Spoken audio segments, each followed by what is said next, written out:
স্বাগত নিউজ 24 দেশ সংবাদে। সাথে আছি গালিব নেরিয়াজ। চট্টগ্রামের অলিতে গলিতে গড়ে উঠেছে অনেক চিকিৎসা সেবা প্রতিষ্ঠান, যাদের অধিকাংশই লাইসেন্স না নিয়েই অবৈধভাবে চালিয়ে যাচ্ছে চিকিৎসা কার্যক্রম। স্বাস্থ্য অধিদপ্তরের হিসেবে লাইসেন্স না নিয়েই অবৈধভাবে চলছে 470টি ক্লিনিক ও ল্যাব। সিভিল সার্জন জানান, এসব অবৈধ প্রতিষ্ঠানের খোঁজে মাঠে নেমেছে স্বাস্থ্য অধিদপ্তর। নয়ন বড়জয়ের তথ্যচিত্রে ডেস্ক রিপোর্ট। বেসরকারিভাবে হাসপাতাল, ক্লিনিক, ডায়াগনস্টিক সেন্টার ও ল্যাব পরিচালনা করতে স্বাস্থ্য মন্ত্রণালয়, স্বাস্থ্য অধিদপ্তর, বিভাগীয় স্বাস্থ্য পরিচালক, সিভিল সার্জন কার্যালয় সহ আরও কয়েকটি সরকারি দপ্তর থেকে লাইসেন্স নেওয়া বাধ্যতামূলক। তবে এসব নিয়মনীতি উপেক্ষা করেই চট্টগ্রামে গড়ে উঠেছে অনেক চিকিৎসা সেবা প্রতিষ্ঠান, যাদের অধিকাংশই লাইসেন্স না নিয়েই কয়েক বছর ধরে অবৈধভাবে চালিয়ে যাচ্ছে চিকিৎসা কার্যক্রম। স্বাস্থ্য অধিদপ্তরের তথ্য মতে বন্দরনগরীতে বেসরকারি হাসপাতাল, ক্লিনিক, ডায়াগনস্টিক সেন্টার রয়েছে 580টি। এর মধ্যে লাইসেন্স রয়েছে মাত্র 150টির।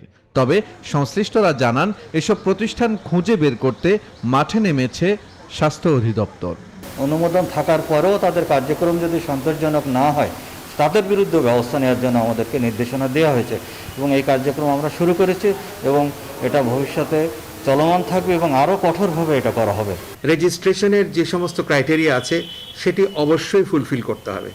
আপনারা জানেন, পরিবেশ অধিদপ্তরের ছাড়ের ব্যাপার আছে, ফায়ার ফাইটিংয়ের ব্যাপার আছে। এই বিষয়গুলোকে আগে তেমনভাবে অ্যাড্রেস করা হতো না, এখন সেটি করা হবে। আর রোগীর সন্তুষ্টির ব্যাপারটিও দেখা হবে। অবৈধ চিকিৎসা প্রতিষ্ঠানের বিরুদ্ধে নিয়মিত অভিযান পরিচালনা করার আহ্বান জানিয়েছেন সুশীল সমাজের প্রতিনিধিরা। এটা অথরিটি যারা আছে, মনিটরিং অথরিটি, তাদের এটা অব্যাহত ভাবে এটা অভিযান চালানো দরকার, আইনের অ্যাকাউন্টেবিলিটি আনা দরকার। তাহলে আমাদের দেশের অবৈধ প্রতিষ্ঠানগুলো গড়ে উঠবে না, ভুয়ো ডাক্তার থাকবে না, ভুয়ো চিকিৎসা পদ্ধতি থাকবে না। গেল কয়েকদিনে অভিযান চালিয়ে সিটি হেলথ ক্লিনিক সহ 2টি বেসরকারি হাসপাতাল সিলগালা করেছে ভ্রাম্যমাণ আদালত।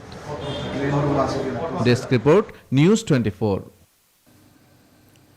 দেশে চিকিৎসা ব্যয় কমার পরিবর্তে বাড়ছে। চিকিৎসকদের সহমর্মিতায় ঘাটতি থাকায় অনেকেই এখন ভারতমুখী।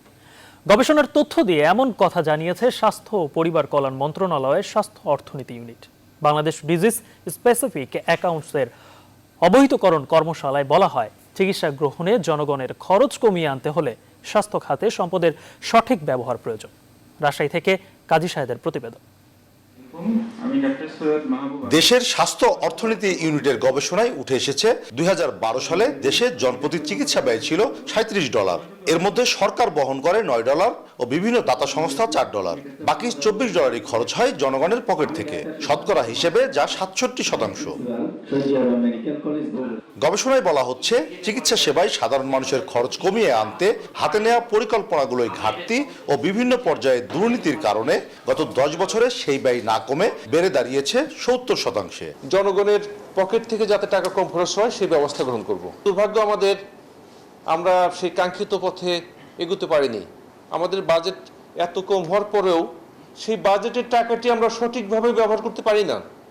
গত বছর আমাদের 9% বাজেট অব্যয়িত রয়েছে, সরকারকে ফেরত দিতে হয়েছে। যারা একাধিক রোগে আক্রান্ত, তাদের চিকিৎসার পেছনে খরচ করতে হয় আরো বেশি অর্থ। ফলে চিকিৎসা ব্যয় মেটাতে রোগীদের অনেকেই নিঃস্ব হচ্ছেন। স্বাস্থ্য খাতে আমাদের জনগণের পকেট থেকে মানিটা যায়, 67% টাকা সেটা মানুষের পকেট থেকে খরচ করতে হয়। এই টাকাটা যদি বেশি খরচ হয় তখন তাদের জন্য একটা চাপ পড়ে এবং অনেক সময় দেখা যায় তাদের গরিব হওয়ার কিন্তু দেশে এটাও একটা কারণ। গবেষণায় উঠে এসেছে, দেশের চিকিৎসকদের রোগীর প্রতি সহমর্মিতাতেও ঘাটতি আছে। তাই চিকিৎসকদের উপর আস্থা হারিয়ে প্রতিদিন গড়ে 5 থেকে 8 হাজার মানুষ চিকিৎসা নিতে ভারতমুখী হচ্ছেন। আমাদের কমিটমেন্টের জায়গাটা চেঞ্জ করতে হবে। যে কথাটা আমি আপনাদের বলবার চেষ্টা করব সেটি হলো, আমাদেরকে সমস্যা চিহ্নিত করতে হবে, সমাধান করতে একেবারে আন্তরিকভাবে সচেষ্ট হতে হবে। স্বাস্থ্য খাতে সম্পদের সর্বোত্তম ব্যবহারের মাধ্যমে সেবা গ্রহীতার সর্বোচ্চ সন্তুষ্টি অর্জন করা গেলে নিশ্চিত হবে সার্বজনীন স্বাস্থ্যসেবা, এমনটাই মনে করছে স্বাস্থ্য অর্থনীতি ইউনিট। কাজী সাহেদ, নিউজ 24, রাজশাহী। মাওলানা জুনায়েদ বাবুনগরীকে আমির ও নূর হোসাইন কাশেমীকে মহাসচিব করে 151 সদস্য বিশিষ্ট কমিটি ঘোষণা করেছে হেফাজতে ইসলাম বাংলাদেশ। রোববার চট্টগ্রামের দারুল উলুম মইনুল ইসলাম হাটহাজারী মাদ্রাসায় অনুষ্ঠিত কাউন্সিলে এই কমিটি গঠিত হয়। আগের আমির আহমদ শফির মৃত্যুতে নেতৃত্ব শূন্যতার পাশাপাশি বিশৃঙ্খলার সৃষ্টি হয় সংগঠনটিতে। শামসুল আলম বাবুর ক্যামেরায় শেখ জায়েদের রিপোর্ট। সংগঠনের কাউন্সিল উপলক্ষে সকাল থেকে চট্টগ্রামের হাটহাজারী দারুল উলুম মইনুল ইসলাম মাদ্রাসায় আসতে থাকেন কাউন্সিলররা। সকাল 10টার কিছু পর শুরু হয় কাউন্সিল। 4.5 ঘন্টা রুদ্ধদ্বার আলোচনা ও মতামতের ভিত্তিতে সিনিয়র 12 জনকে কমিটি গঠনের দায়িত্ব দেন প্রতিনিধিরা। জুনায়েদ বাবুনগরীকে আমির করে 2:30টার দিকে ঘোষণা করা হয় কমিটি। আমিরের পদে প্রস্তাবনা হযরত আল্লামা হাফেজ জুনায়েদ বাবুনগরী। মহাসচিব নূর হোসেন কাসেমি জমিয়তে উলামায়ে ইসলামেরও মহাসচিব। সংগঠনের স্বার্থে আগের পদ ছাড়বেন তিনি। নেতৃত্ব প্রাপ্তির পর সবার কাছে দোয়া চান বাবুনগরী। আমি এই গুরুত্বপূর্ণ দায়িত্ব আদায় করার জন্য, আদায় করতে পারার জন্য আপনারা দোয়া করবেন। সত্যিকারের সাথে জাতির সেবা করতে পারি, আল্লাহ পাক আমাদেরকে সেই তৌফিক দান করেন। 64 জেলার 4 শতাধিক কাউন্সিলরের উপস্থিতিতে হেফাজতের দায়িত্ব নিল নতুন নেতৃত্ব। আল্লামা শফির মৃত্যুর পর সংগঠনের যে বিভেদ সৃষ্টি হয়েছে তা নিরসন করা এই নেতাদের জন্য চ্যালেঞ্জ হবে বলে মনে করছেন কর্মীরা। শেখ জায়েদ, নিউজ 24, হাটহাজারী, চট্টগ্রাম। দর্শক, এ বিষয়ে বিস্তারিত জানাতে আমাদের সঙ্গে যুক্ত হচ্ছেন সহকর্মী শেখ জায়েদ। জায়েদ, নতুন যে কমিটি আসলে গঠন করা হলো এবং আমির আল্লামা শফি মৃত্যুর পরে দলের যে অন্দরকন্দল আসলে যেটি আসলে প্রকাশ পাচ্ছিল, এখন নতুন কমিটি গঠনের পরে স্থানীয় যে কর্মীরা তারা কি বিষয়টা খুব স্বাভাবিকভাবে নিয়েছে কিনা, কি দেখছেন পরিস্থিতি সেখানে?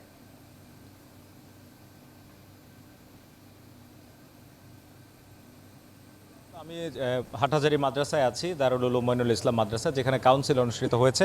সকাল থেকে এখানে 64 জেলা থেকে হেফাজতে ইসলামের মুরব্বীরা যারা প্রতিনিধি হিসাবে আছেন, যারা এই কাউন্সিলে অংশগ্রহণ করেছেন, তারা এসেছেন এবং 10:30টার কিছুক্ষণ পর এই কাউন্সিল শুরু হয়। পরবর্তীতে 2:30টার কিছুক্ষণ আগে কমিটি ঘোষণা করা হয়। কমিটিতে জুনায়েদ বাবুনগরীকে আমির এবং মাওলানা নূর হোসেন কাসেমিকে মহাসচিব ঘোষণা করা হয়। 151 সদস্য বিশিষ্ট এই কমিটি, এখানে 4 জনকে যুগ্ম মহাসচিব রাখা হয়েছে। নায়েব আমির রয়েছেন 24 জনের মতো। তো এই কমিটি এখন থেকে কাজ শুরু করবে। যে বিষয়টি হচ্ছে যে এই কমিটি ঘোষণার পর আমরা এখানে যারা এই মাদ্রাসায় অবস্থান করেছেন, এখানে শান্তিময় পরিবেশ আমরা দেখেছি। যে যারা বিভিন্ন রকম অভিযোগ করেছেন তাদের কোনো উপস্থিতি আমরা এই মাদ্রাসা এলাকায় বা কোথাও আমরা দেখতে পাইনি। এই হচ্ছে এখানকার অবস্থা। নতুন এই কমিটি সবার কাছে দোয়া চেয়েছে যেন তারা কাজ করতে পারেন এবং নেতাকর্মীরা যেটি বলছেন তাদের প্রত্যাশা এই কমিটি সব ধরনের বিভেদ এবং যত মতপার্থক্য আছে সব দূর করে তাদের সংগঠনকে সামনের দিকে এগিয়ে নেবেন। তো হাটহাজারী মাদ্রাসা এবং এর আশপাশের এলাকা সব দিকেই পরিস্থিতি এখন শান্ত রয়েছে। গালিব। জায়েদ, আপনাকে ধন্যবাদ। দর্শক, হাটহাজারী মাদ্রাসা থেকে সরাসরি যুক্ত হয়েছিলেন সহকর্মী শেখ জায়েদ।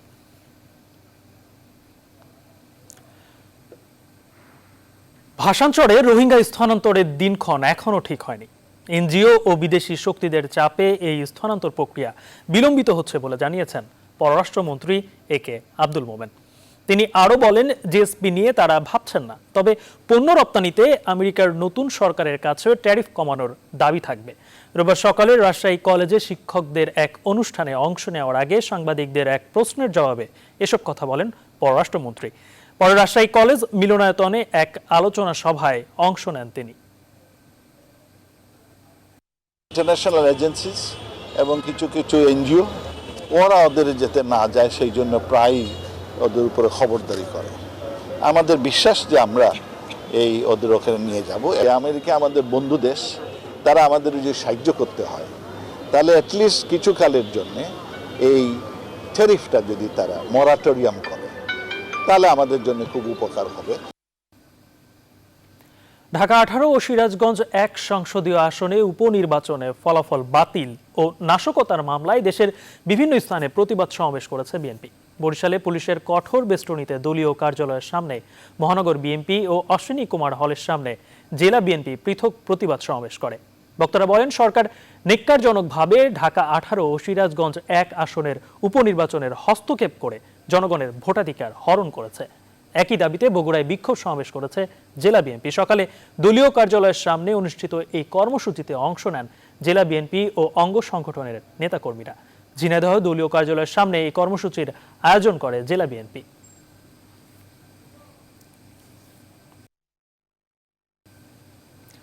ময়মনসিংহ নগরীর রামকৃষ্ণ মিশন রোডের একটি বাসা থেকে মানুষের 12টি মাথার খুলি ও 2 বস্তা হাড় উদ্ধার করেছে পুলিশ। এ ঘটনায় বাপ্পি নামে একজনকে আটক করা হয়েছে। কোতোয়ালি মডেল থানার ভারপ্রাপ্ত কর্মকর্তা ফারুক হোসেন জানায়, গত রাত 2টার দিকে গোপন সংবাদের ভিত্তিতে ওই বাসায় অভিযান চালিয়ে এসব উদ্ধার করা হয়। প্রাথমিকভাবে পুলিশের ধারণা, বিভিন্ন কবরস্থান থেকে কঙ্কাল চুরি করে এসব সংগ্রহ করা হয়েছে। উদ্দেশ্য ছিল এসব হাড় বিদেশে পাচার করা।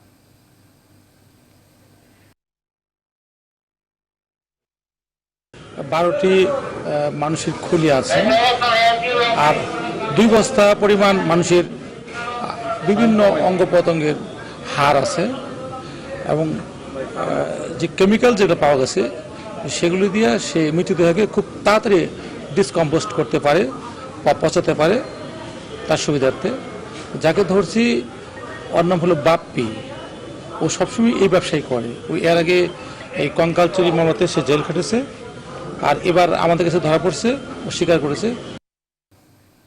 দেশ সংবাদে নিচ্ছে একটি বিরতির সঙ্গেই থাকুন।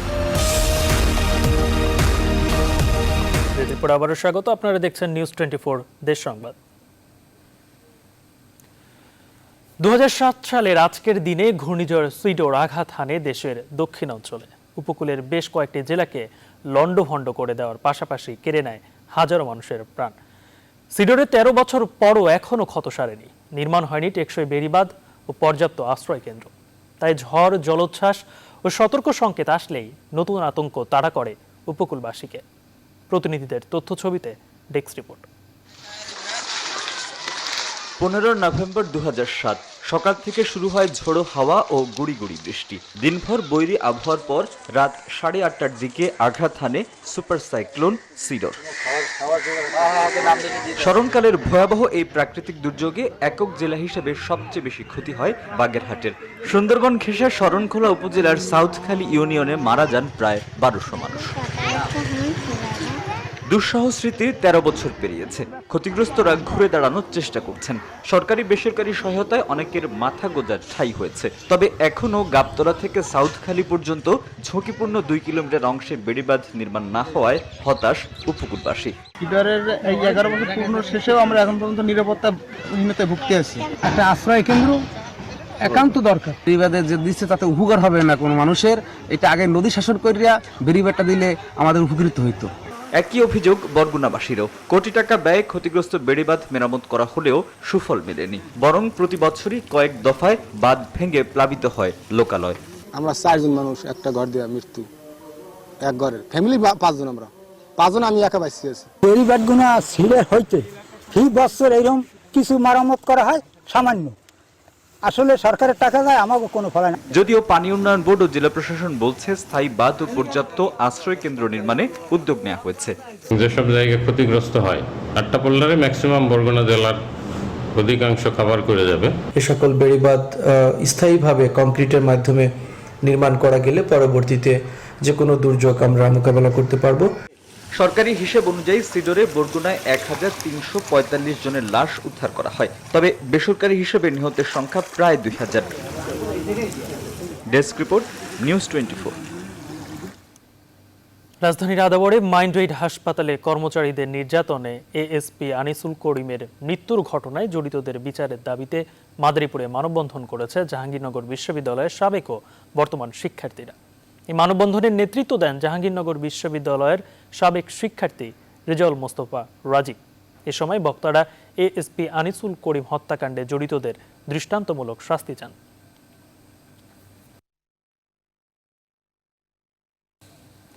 রাজশাহীতে পুলিশের পক্ষ থেকে করোনা ভাইরাস সম্পর্কে জনসচেতনতা তৈরি ও মাস্ক বিতরণ করা হয়েছে। সকালে থানার বিভিন্ন এলাকায় মাস্ক বিতরণ করেন পুলিশের কমিশনার আবু কালাম সিদ্দিক।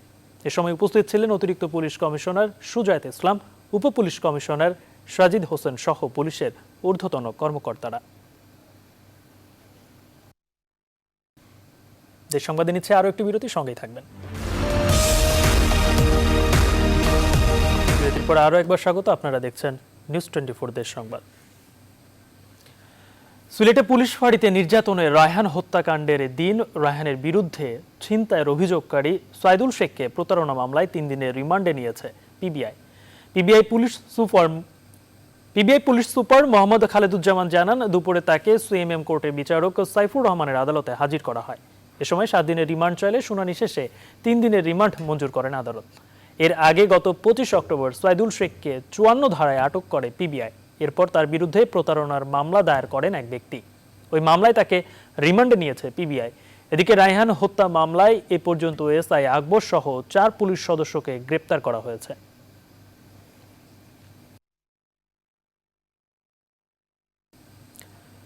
টাঙ্গাইল নাগরপুর আরিচা আঞ্চলিক মহাসড়কে রয়েছে 10টি ঝুঁকিপূর্ণ বেইলি সেতু। ঝুঁকি নেই, প্রতিনিয়ত চলছে যানবাহন। এতে যে কোনো সময় দুর্ঘটনার আশঙ্কায় এই পথে চলাচলকারীরা। সড়ক বিভাগ বলছে, একনেকে প্রকল্প প্রস্তাব পাশ হলে দ্রুতই এসব বেইলি সেতুর নির্মাণ কাজ শুরু হবে।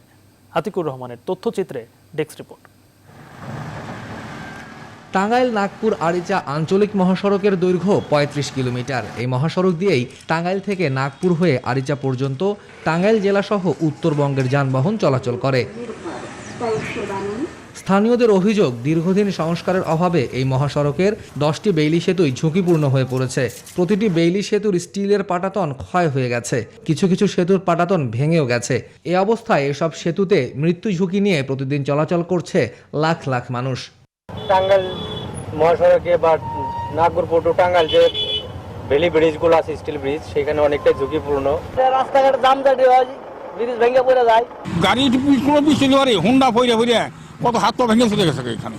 সড়ক বিভাগ বলছে, এইসব সেতু নতুন করে নির্মাণ করার জন্য এরই মধ্যে একটি প্রকল্পেও একনেকে পাঠানো হয়েছে। প্রকল্প পাশ হলেই কাজ শুরু করা হবে। এছাড়া সড়কও প্রশস্তকরণ করা হবে।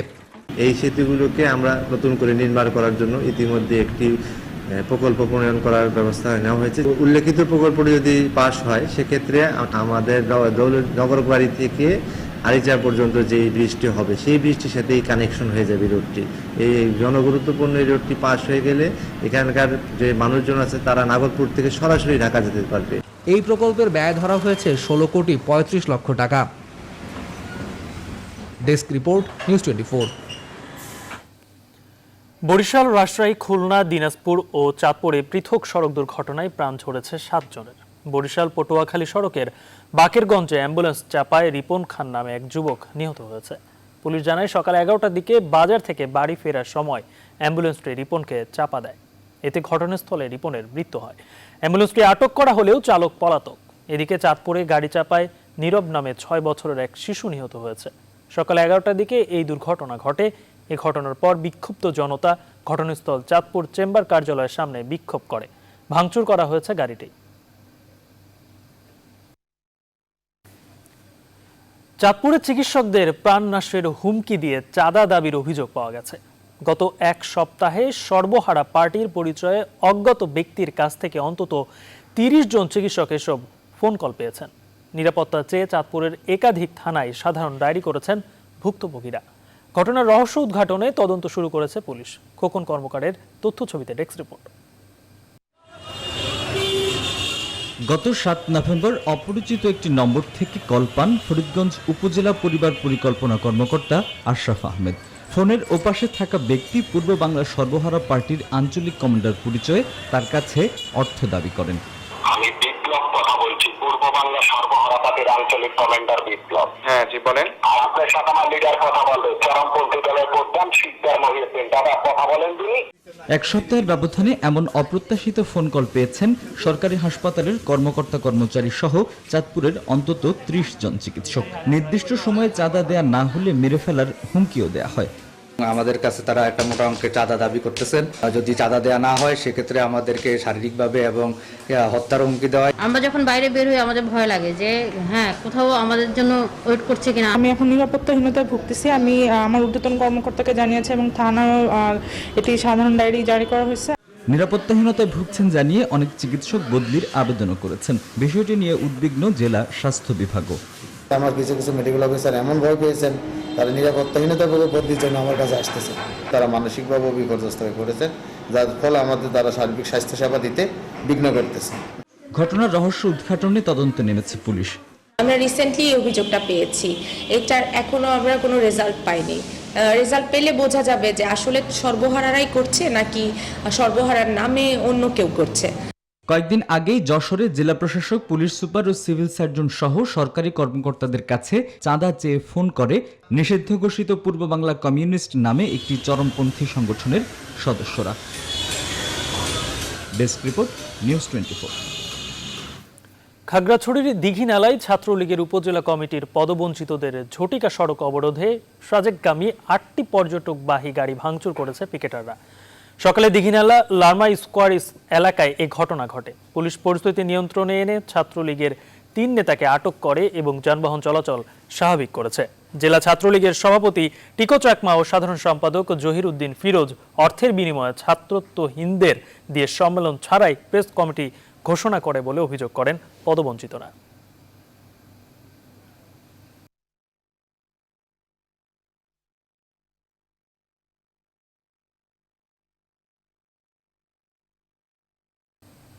এ ছিল আজকের নিউজ 24 দেশ সংবাদের সাথে থাকায় ধন্যবাদ সবাই।